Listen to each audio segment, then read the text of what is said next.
В Башкирском театре «Кукол» состоялась премьера спектакля «Знаменитый Незнайка». Это постановка по мотивам произведения Николая Носова, в котором рассказывается о приключениях веселых коротышек.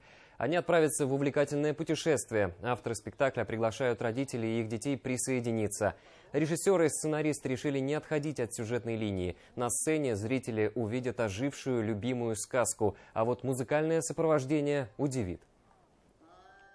Музыка необычная, музыка современная, может быть, кому-то покажется странной, но я уверена, что молодые родители, мамочки, папочки и дети, они оценят эту музыку, потому что именно такую музыку сейчас они слушают.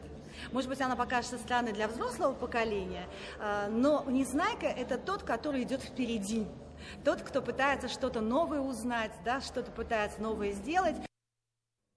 Работа над постановкой шла месяц. Художники и актеры работали без выходных, чтобы успеть к намеченной дате. Куклы старались сделать в соответствии с описанием в книгах, но некоторые особенности все-таки внесли. Один из главных кукольных героев получился уж очень похож на своего напарника по роли. По характеру, наверное, я, скорее всего, больше Незнайка. Это гораздо ближе мне. Вот эта безбашенность, интерес ко всему. Знайка не настолько близка по характеру, так как у него все понятно, у него все по полочкам. Он умный, гениальный там и так далее. А я по жизни, мне все интересно, мне любопытно все, поэтому здесь как бы роль на сопротивление, скажем так. А что вы чувствуете, когда видите, как вот все вот это, что вы делаете так долго, оживает?